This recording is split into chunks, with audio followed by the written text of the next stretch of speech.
Alors maintenant, j'invite Michel Delaunay à me rejoindre. Et c'est vrai que nous sommes évidemment redevables de Michel Delaunay pour le lancement de Mona Lisa, puisque Madame la ministre, vous aviez entendu toutes ces expressions et toutes ces volontés d'agir. Et c'est grâce à votre volonté, votre perspicacité, votre engagement qu'on est là où on en est. Et aussi d'ailleurs qu'on a les moyens de faire ce qu'on fait.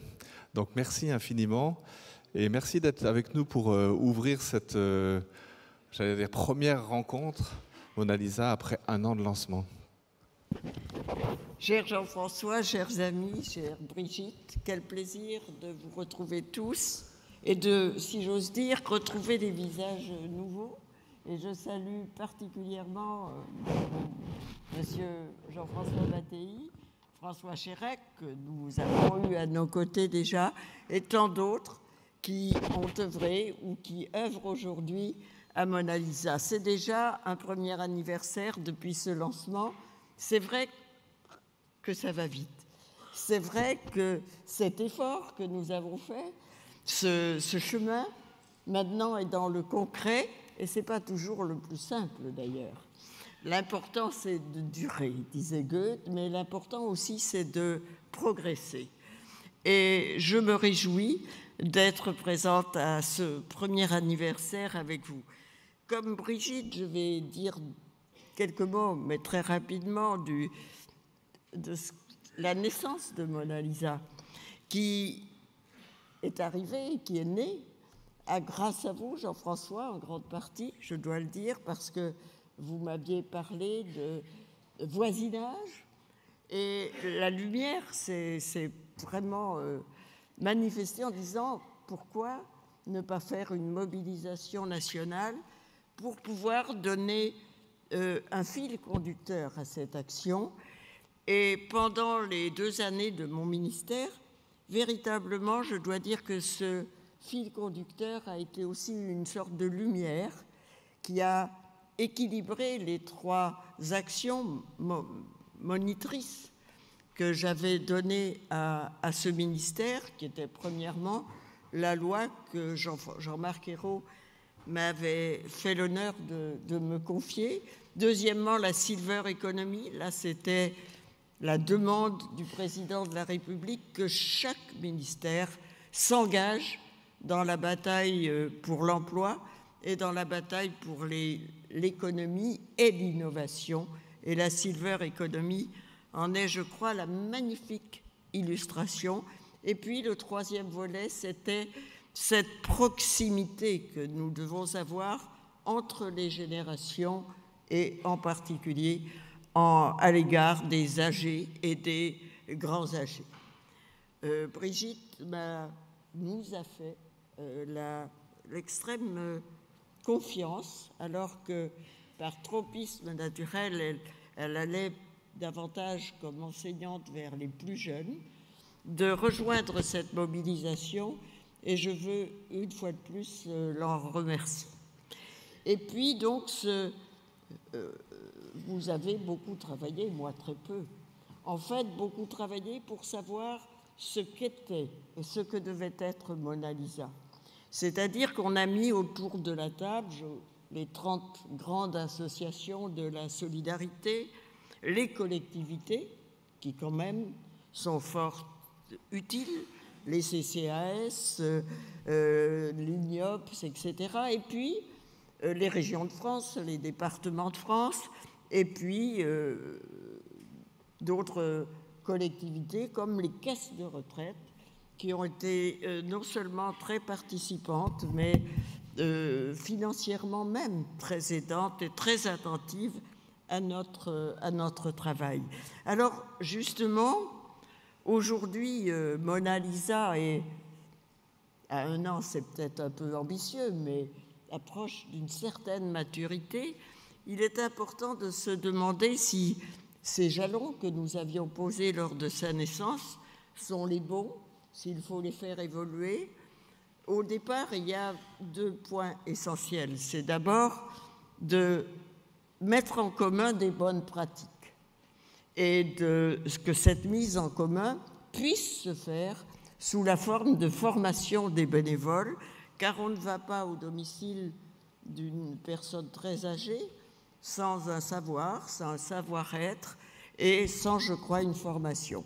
Et la CNSA a accepté à ce propos et dans la loi que j'ai présentée de faire évoluer ses statuts, ce qui n'est pas rien, pour qu'elle puisse financer des actions de formation. Donc, mise en pratique, définition et partage de pratiques communes et, nous l'espérons, de bonnes pratiques. Mais ensuite, quoi de plus? Il faut reconnaître que Mona Lisa, c'est de l'innovation sociale. C'est-à-dire que c'était jusqu'alors un objet volant, je ne sais pas, mais en tout cas non identifié. Un objet social non identifié. Parce que ce qu'il ne faut pas que ce soit, c'est une association de plus, une couche de plus. Si on a essayé, plus ou moins, d'améliorer ou de supprimer le millefeuille territorial, ce n'est pas pour en inventer un social. C'est davantage, mais je pense que c'est à vous de le dire, un lien entre toutes les personnes et les organisations constitutives qu'une couche de plus. Ces valeurs communes que nous avons partagées et dont a parlé Brigitte, c'est un lien. C'est et peut-être un moteur supplémentaire, l'idée de faire ensemble et d'être ensemble. Je dirais c'est de l'esprit du 11 janvier avant la lettre. On a besoin d'être ensemble pour faire mieux et pour se faire connaître aussi.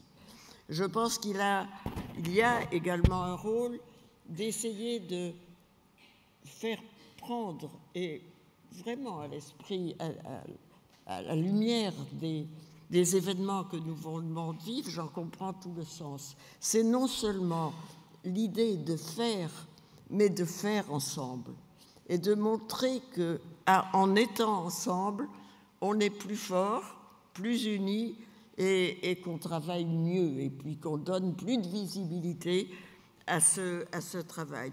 Il y a en effet un souci de visibilité, de montrer que c'est la France qui se mobilise. Et nous avions même, et j'espère que cette ambition n'est pas oubliée, c'est celle de traverser les frontières et de faire des Mona Lisa qui puissent être présentes dans les pays étrangers, comme le sont la plupart de vos grandes organisations. Mais je crois que c'est ça qui est le plus fort. Et on en parlait avec Madame la Présidente du Secours catholique, qui a, comme moi, la grande chance d'être bordelaise. Et il est certain que cette capacité d'être ensemble a été,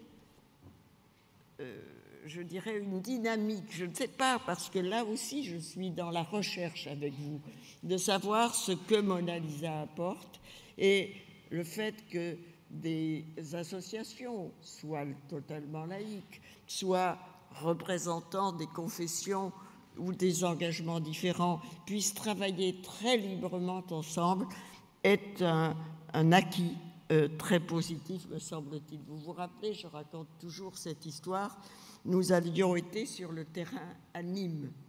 Et à Nîmes, il y a d'un côté les catholiques et de l'autre côté les protestants, et qui s'aiment beaucoup, on est très loin de la guerre des religions, mais qui n'avaient pas l'habitude de travailler ensemble, qui se connaissent, qui tout, et qui nous ont reçus en nous disant, après la réunion Mona Lisa, merci de nous avoir donné l'alibi nécessaire pour franchir le pas et pour travailler désormais ensemble. Donc c'est ce lien particulier avec une visibilité également forte qui nous a menés jusqu'à Mona Lisa. Je dois dire, et je le souligne aussi très volontiers, que nous avions l'ambition de faire quelque chose qui est un nom nouveau, plaisant, et attractif d'une certaine manière, qui soit véhicule de beauté et de grandeur. S'y ajoute dans le cas le sourire, qui n'est pas innocent. Et un matin, alors moi je voulais surtout pas que ça s'appelle GRPA, enfin un truc, un sigle tout à fait impossible à retenir véritablement. Et un jour, illuminé, Jean-François est arrivé, il a dit « j'ai trouvé ». Eureka, j'ai trouvé. Et je trouve que ce don de Mona Lisa est en effet très porteur de grandeur, de beauté et de sourire, bien évidemment. Et je me réjouis que nous l'ayons conservé. Donc, je ne pourrai pas rester à tous vos débats, mais je serais très heureuse de percevoir votre vision de Mona Lisa dans sa marche. Est-ce que cette notion de lien, à la fois d'un lien très solide, mais très, très libre, qui permet des interprétations à valence différentes selon les territoires, est-ce que c'est aussi la vôtre?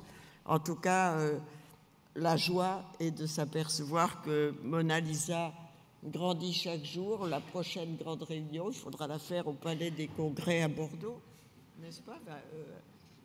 Véronique s'engage à nous aider, donc tout va bien. Donc merci infiniment à tous, c'est un moment joyeux de vous retrouver et de continuer à travailler ensemble.